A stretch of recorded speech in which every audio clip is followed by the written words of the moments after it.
You're tuning to Box Stories. Today we have the hottest prospects, one of the hottest prospects in the world joining us. Super bantamweight, fighting out the Jackrabbits gym in Long Beach, California, United States. Ashton H2O Sylve. H2O because he fluid like water. 3 fights, 3 wins, 3 kills, with over 100 amateur fights, winning 10 national titles, 2 international titles. And what's crazy, he's only 16 years old. The potential is limitless. He's not even in his final form. Ashton, tell us how the career is going so far.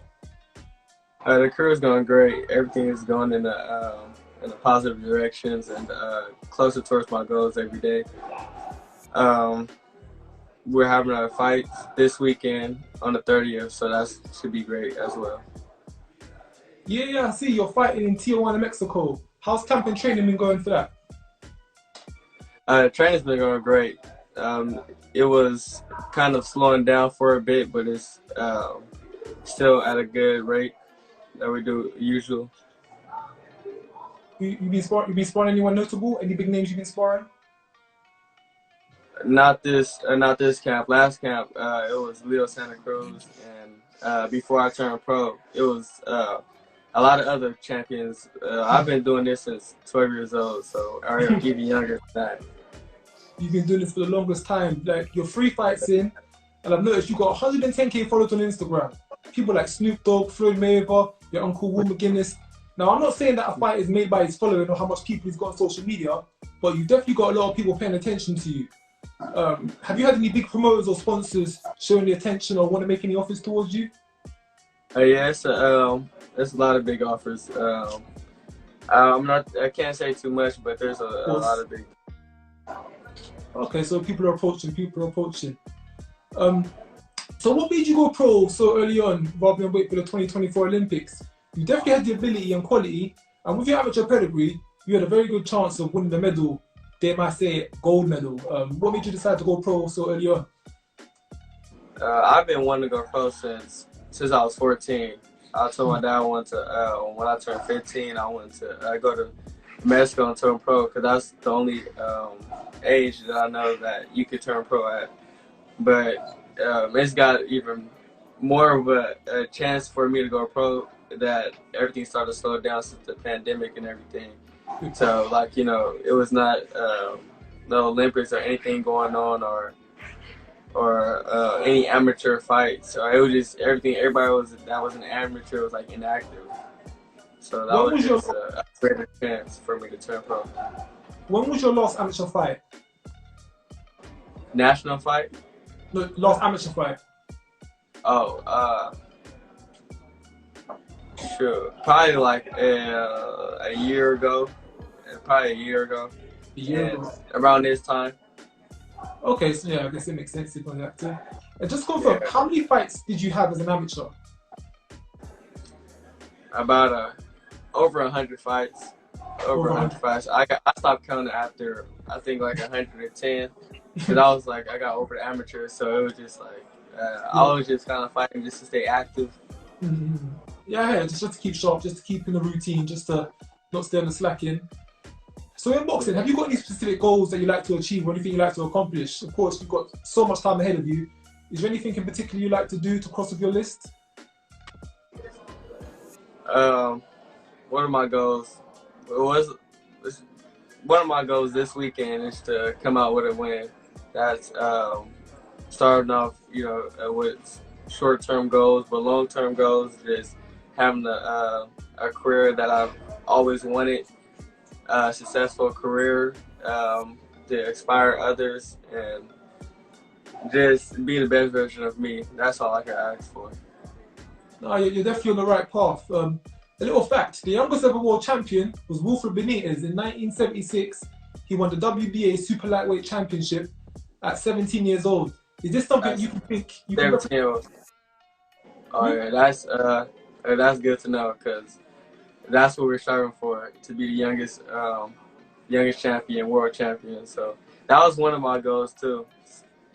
So I'm glad that you told me that he was 17.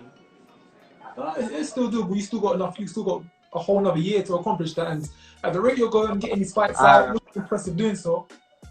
Yeah, I turned 17 on Thursday. So when was, like, how old was he? 17 and what? Do you know? I'll look it up after and I'll send you the thing over. But hey, I'll send you over at some point in 17. But it's beatable. I think it was over 200 days. So yeah, you got some leeway. Yeah. Something that I've seen on YouTube. Superman style. Break it down to me. Yeah. What's the Superman style? Superman. And my uncle gave me that name since I was a baby, but then it started to change more and more because, you know, Superman's a lot of names that people gave, and I'm not sure where my dad got it from, if he got it from like the fans or whatnot, but then he just started calling me like H2O, just because of my style and stuff. So then we just started running with that, the H2O. But Superman's still always gonna be there, just like Pretty Boy Floyd. You know, H2O, when I first heard that, I never understood that. Like, what, H2O? But when they said it's water, fluid like water, no, that's smart. That's smart, because everyone knows what H2O is. But we all see water flowing in every day. That's a cool tag name. So yeah, you said on your run, you sparred world champions such as Leo Santa Cruz, Shawn Porter. These guys have fought and beaten the best at world level. I'm sure when you got in the ring with them, they had size, reach, height, as well as world experience. Tell me how the Superman style allowed you to overcome these guys in sparring. You should talk about the sparring I did with them. It was obviously great. Every sparring I had is great. I held my own, especially being the smaller and the younger guy. So it was great. Who out of the two gave you the hardest spar? Leo or Shawn? I would say Shawn. He was way heavier than me, but it was kind of equal though. But just the size, that's the only difference. I would say. But I know Shawn's got that relentless pressure. He just keeps coming, just strong throughout the first round to the 12th round. Did you feel you held your own? I mean, with my style, it only lasts for probably like 10 seconds. Probably like 10 seconds, and it kind of slowed down. He got on his pressure again for another probably 10 seconds, but it would just slow down. Like my footwork and everything kind of helped me out throughout the whole sparring. Okay, so you have the skills to get around. I can see that, because from young when did you have your first fight? Was it 8 years old? Yeah, I had my first fight at 8 years old actually, but I've been boxing and playing sports, doing athletic things since who knows when, since I was born. Yeah, because for boxing, you've been on this team for a while. I saw a picture of you when you was a junior with Canelo. You've been training in the Mayweather's gym. You've been training with Floyd and Roger. I even saw this. Floyd Mayweather called you out and said that you're going to be a world champion one day. He sees that. I even saw a picture of you and Shawn Garcia when you guys were probably in the amateurs as juniors. And last week, I saw you shooting basketball hoops with Ryan Garcia. So what, you guys training together? You guys doing a bit of moving around, sparring? What's going on there? Nah, it was just a friend from since I was a junior, like you were saying. Like, we've been cool since the beginning. And then it was probably a long time, probably since 2 years since I saw him. And he just came by and stopped by and just hung out for the day. Oh, nice. Yeah, we've always been close. Yeah, because you both are from California, so I'm guessing on the California circuit, you must have come around each other, hung around each other. You must, you're close to his brother's age, so like you must all just be cool like that. I hope he's putting in a good word for you at Golden Boy. Yeah, definitely. Over the next few years, naturally, because you're 16 right now, you'll be moving up in weight, you'll be expanding, you'll be getting bigger. Are there any fights that right now, or any fighters right now you've got in mind who you'd like to get it on with, or you're just keeping an eye on? I'm not sure, because at my weight class, I'm not familiar with a lot of people in there, but I'm just aiming for a belt, or whatever belt at that age, try to get the youngest champion at 17. I'll definitely send you that thing afterwards. Wilfred Benitez is 1976, 17 years old. When he had his fight, all of his classmates came to go watch him fight. And he fought a guy who was like 30 years old at the time, so yeah, man, it's a record to be beat. Yeah. Last weekend, Stephen Fuller from Philadelphia, he had a good win for the WBO bantamweight title. Is that someone who potentially you might keep an eye on? Yeah, I just saw him. One of my buddies told me about it yesterday. I didn't know nothing about none of them.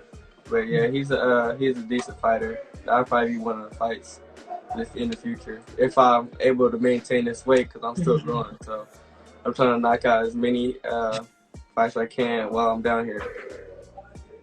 Keep going, keep doing that, keep doing that. Like I said, you're making the right impression for the right time. And with your super bantamweight now, you could potentially end of this year, super feather. But hey, who knows? So I'm from London, England. Are there any fighters in England or the UK that you've got your eye on? Anyone that you've been paying attention to? Not in your weight, just. I haven't been paying attention, but I definitely want to fight out there at least a few times, because I've been fighting out there since I was maybe 12, 13. You came to Dublin? Going back over there. Yeah, I came to Dublin and England. And England? Where in England did you box?